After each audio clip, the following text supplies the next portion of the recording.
Well, I've made it through the first winter without incident, and there have been some questions about how much did it cost to heat the cabin. As you may know by now, I heated the cabin with both firewood as well as my oil burner, though I didn't use the oil burner as much as people probably think. And due to that, I'm able to give you a cost comparison of what it costs to heat the cabin with wood or supplement with the oil burner. So with that being said, let's dive right into it. I had 8 cords of wood delivered at the end of August, and it is currently the middle of May.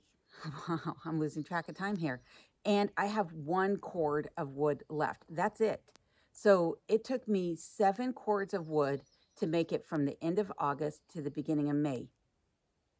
Dewey, where did you come from, Dewey? Where do you think I came from? Dewey, have you been living in the woods this whole time? I got kidnapped by Sasquatch.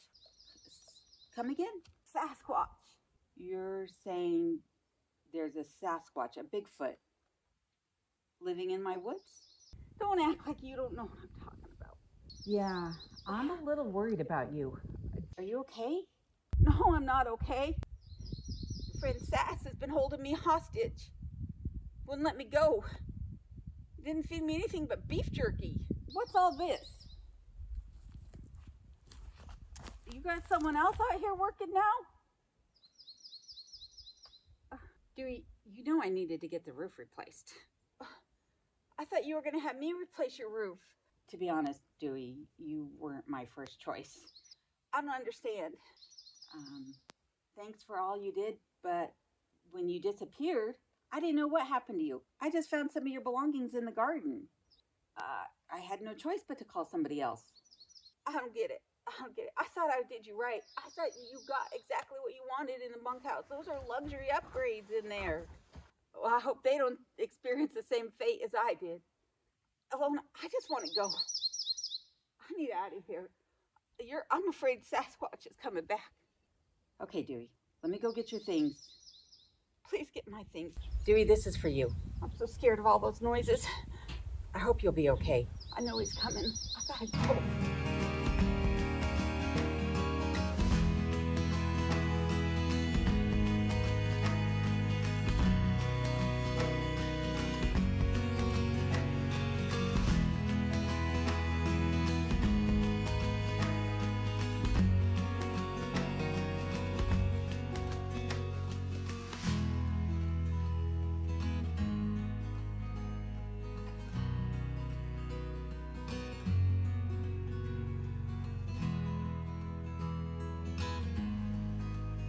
I feel bad for Dewey. I'm glad he finally showed up, though, to be honest with you. I was really worried about him. But now every little noise is starting to make me wonder. Maybe I should be a little bit more afraid than I actually am. Because to be honest with you, I'm not scared of the woods. I'm not scared of what's in the woods, but maybe I should be.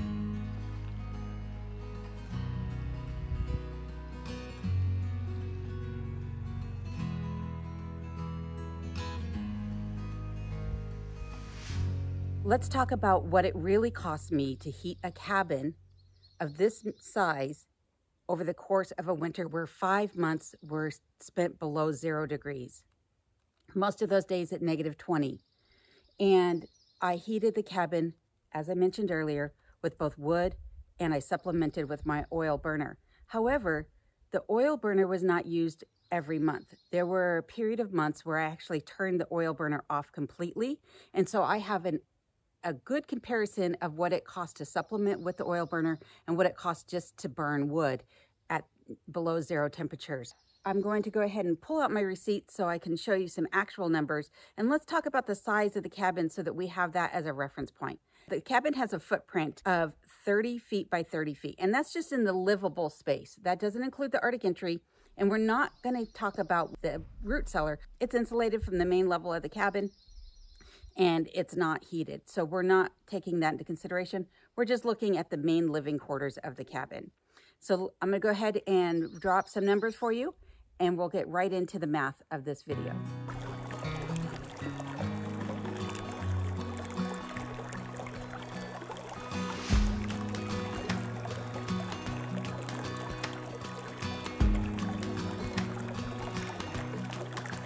Over the 8 months, the oil burner was only used for half of that time. There was no oil burner installed because it was out for repairs up until November 15th. Then in February, some snow slid off the roof and potentially compromised the oil line that runs to the oil tank just behind this wall here. Because of that, I went ahead and turned off the oil burner and turned off the fuel line from the tank. I had the oil tank originally filled in September. I had this reinstalled on November 15th and the oil tank replenished on December 17th. So I had approximately 30 days worth of full usage of the oil burner.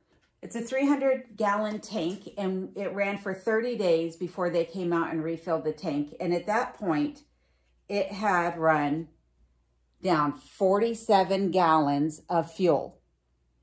And it cost me $146 to refill the tank. And because of that, I know what it costs to run the oil burner for 30 days, and I'm going to use that as my baseline. As far as the electricity goes, the electricity is only used for a handful of items within the cabin. I have very minimal electricity needs. So the electricity dedicated to the oil burner would have only been used for those 4 months. The electricity for my computers and my freezers and the lights that I run in the cabin did not change even during the darkest period of winter, because during the day, there's still plenty of light coming in, believe it or not. For about 4.5 to 5 hours of the day, there's light. And so, you know, I would get light in that way. And during that time, while the vehicle was plugged in, it wasn't really plugged in prior to November, and it wasn't plugged in after March 15th. So I have a month between February 15th and March 15th with just the vehicle plugged in. And then I have the time from March 15th to April 15th where it wasn't plugged in as well. So I have the math to back up the usage that the car was taking. I have the math to back up the usage for what the oil burner was taking. And then knowing that my other needs remained relatively consistent, I can use those numbers then to help determine how much electricity went to running the oil burner. On top of that, then we have the wood that we have to take into consideration. So the wood that I burn here in the cabin is seasoned birch. When the temperatures were milder, I was burning around half a cord a month. As the temperatures began to drop further and further below 0 degrees, my wood usage increased accordingly. At $360 a cord, that's still a relatively high utility bill if you think about it.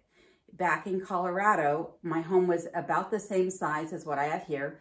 The total size of this cabin is 2,500 square feet, but the living quarters is much lower than that at about 1,800 square feet. I do have a vaulted ceiling above me here, and so a lot of that heat rises and then gets trapped into that vaulted area. I may or may not be remedying that over time, but currently that is the situation. And so there's some heat loss there as well. But back in Colorado, my utility bill was roughly 1/2 of the cost of just a cord of wood with delivery fees included. And so I'm paying double the utility just for the wood here. And my utility bill in Colorado not only was for gas, but also electric. The other consideration, as I mentioned earlier, is that the roof needed to be replaced. So I have a closed cell foam roof on the cabin currently, and I am in the process of having that removed and having a R38 value insulated roof put on. And then in addition to that, the wood stove currently sits on the other side of the cabin, and it's kind of blocked off from this side of the cabin. When the roof gets replaced, the wood stove will move to a more central location in the cabin and will help to distribute that heat more evenly throughout the entire cabin. And so these are things that will be taken into consideration when I do a follow-up to this video this time next year. The wood that I purchased last year was purchased for $280 a cord plus delivery cost. So our baseline for wood is $360 a cord. Our baseline for the oil for 1 month worth of usage with the oil burner set at 50 degrees, the lowest setting it can be at, and kept at 50 degrees the entire winter. I never turned it above that because I'm not a fan of spending money. But 50 degrees, 1 month of usage was $146. And then the electricity for that particular time frame was $50 of electricity just for the oil burner. And that's what we're going to run our baselines off of. Now, I did average about a quart a month of wood usage, with the exception of the first 2 months. September and October, I only used half a quart of wood each. As the months went on, the wood usage did increase accordingly. The total amount that it cost in wood used was basically $2,500. My electricity usage was around $300 just for the oil burner, $300 for 8 months on just this one appliance. Then the oil itself was nearly $800 worth of oil used for the 4 months. Altogether, over the course of the 8 months since arriving in Alaska, my fuel heating or my heating cost came to just under $3,000 for 8 months of usage. And my highest month was actually the month of January, where we experienced the coldest temperatures. So now, taking everything into consideration, the size of the cabin, the poor insulation on the roof, I don't know what's behind this paneling here. I'll be replacing this eventually as well, and beefing up the insulation and closing up any air gaps from the logs on the other side. Because honestly, I don't think there's much insulation in there. And if there is, it's probably the same spray foam, you know, closed cell foam that was on the roof is probably what's behind these walls as well. And going forward, some of the other changes that'll be made to the cabin for next winter to help winterize it is that I'm going to continue to use these foam boards that you can see here just off to my side in the windows. However, I'm going to take some advice from some of my viewers that have suggested putting clear bubble wrap on the inside of the windows and potentially maybe doing the, you know, shrink film that you put over a window as well. I did try that here, but because the paneling does not sit even and it's popping out in some areas and there's nothing to brace it to in that area, it just didn't really work. And then on the upper windows, it's really old dry wood, and so there really wasn't much to adhere it to. So I'm going to be making some changes to how I insulate the windows next winter, and I will do a follow-up video to this at that point. But as you can see, running the oil burner, in my opinion, I personally don't think it's worth it to spend an additional $200 on average a month to run this appliance when I had it kicked down to its lowest temperature possible. And during the warmer type months, so the months that were around -20, it only ran, it would kick on around midnight, and then it would run till about 6 o'clock in the morning when I would get up and kick on the fire, or it would run, you know, as the fire died down through the day. So maybe 4 times a day, other than the long span over the night, is when this would run. Now, during the month of January, it basically ran 24/7, and that's why it was, you know, so much more in January. Basically double the cost, if you will. So if I can avoid it next winter, I'm not going to use this. And I think moving the wood stove to a central location in the cabin is going to help me with that situation. But I hope that this helped those of you who are considering, you know, whether to install an oil burner in your cabin if you live here in Alaska, or if you're considering wood heat, you know, some of the things that you might be looking at as far as how much wood does it take to heat a cabin of this particular size. Now, if you have a smaller cabin, of course, it's going to take a lot less. And if your cabin is more insulated, that will also make a difference. So I also welcome you to leave some suggestions down in the comments below and let me know what your thoughts are of things that I could potentially do to help improve the insulating factor of the cabin and stay a little bit more warm next winter. Or if you would also be so kind to, let me know your thoughts on what your heating bills look like in your part of the world. I know that compared to what I was paying for heating in Colorado, it was nowhere near what I'm paying to heat this cabin here in Alaska.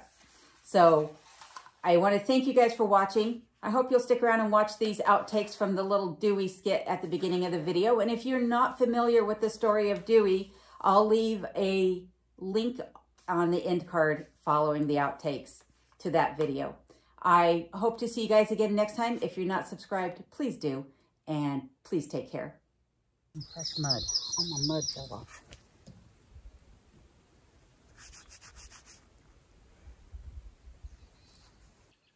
You got any beef jerky? No? Huh. I got real hankering for some jerky. Didn't feed me anything but beef jerky. I don't even know how he's getting the beef jerky. Maybe you're right. Maybe there is a Sasquatch.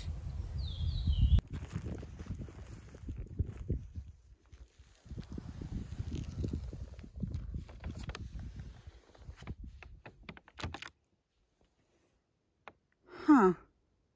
Poor Dewey.